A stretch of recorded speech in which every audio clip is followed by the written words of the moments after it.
Bonjour les jardiniers. Alors voilà la tête de mon papyrus après un gros coup de vent.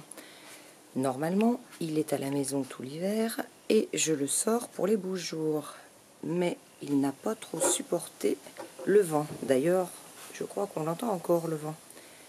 Donc voilà, les branches sont coudées. Donc c'est mort, toutes les branches coudées, je suis obligée de les couper. Donc pour ne pas gâcher, eh bien, je vais faire des boutures et je vais pouvoir les distribuer. Donc je vous reprends juste après pour vous montrer comment procéder pour faire une bouture de papyrus. Voici donc comment je procède. Je prends une bouteille et je découpe. Voilà.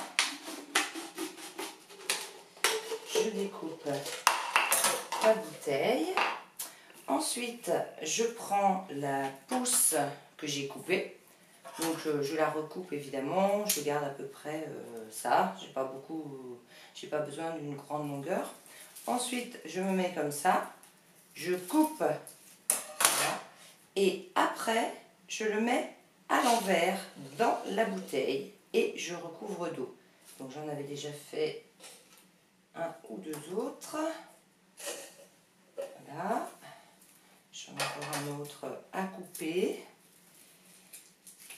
Je coupe comme ça et je mets à l'envers. Donc j'irai chercher deux autres bouteilles parce que j'en ai pas assez. La tempête a vraiment fait du dégât. Elle m'a vraiment beaucoup abîmé le papyrus.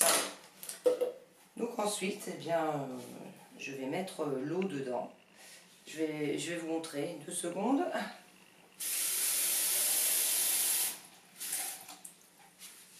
Voilà, donc je mets à peu près ça d'eau et je renouvelle régulièrement. Quand il manque de l'eau, eh bien je rajoute de l'eau et ça va donc faire des racines en dessous. Et après on pourra le replanter. Voici mes boutures de papyrus. Donc j'en ai déjà donné un ou deux pots à des personnes qui vont les replanter elles-mêmes. Et voilà ce que ça donne si je prends par exemple celle-ci.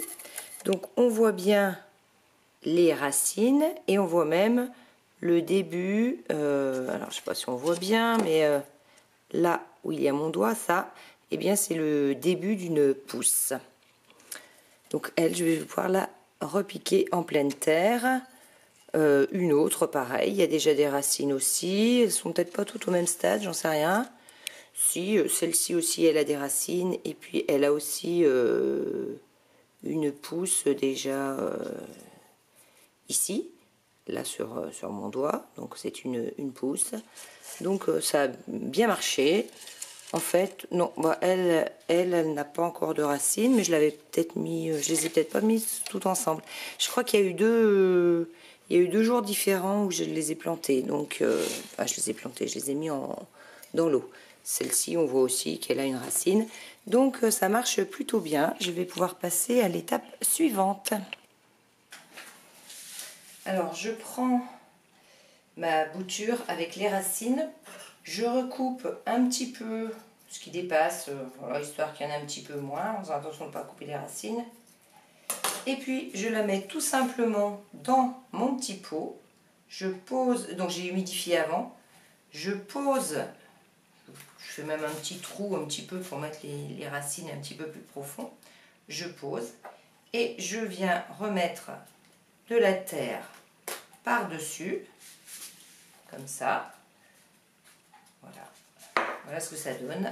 Donc j'ai caché les petites feuilles dessous et puis là il n'y a plus que la petite tige qui dépasse. Et puis évidemment je vais bien arroser tout ça et je vais faire pareil avec le deuxième. Et voici mes boutures de papyrus qui ont bien démarré, enfin dans les premiers pots, ceux qu'on voit sur le devant. Donc si je vous montre de plus près, on voit bien que ça y est, c'est parti. Le papyrus a démarré. Pour celle-ci aussi, on la voit bien sur le côté. Et puis celle-ci aussi. Donc suffira juste de les rempoter maintenant dans des pots plus grands dès qu'ils auront un petit peu plus de feuilles. Et c'est parti pour de nouveaux papyrus. Eh bien écoutez, je vais arrêter cette vidéo ici et je vous dis au revoir les jardiniers. À bientôt.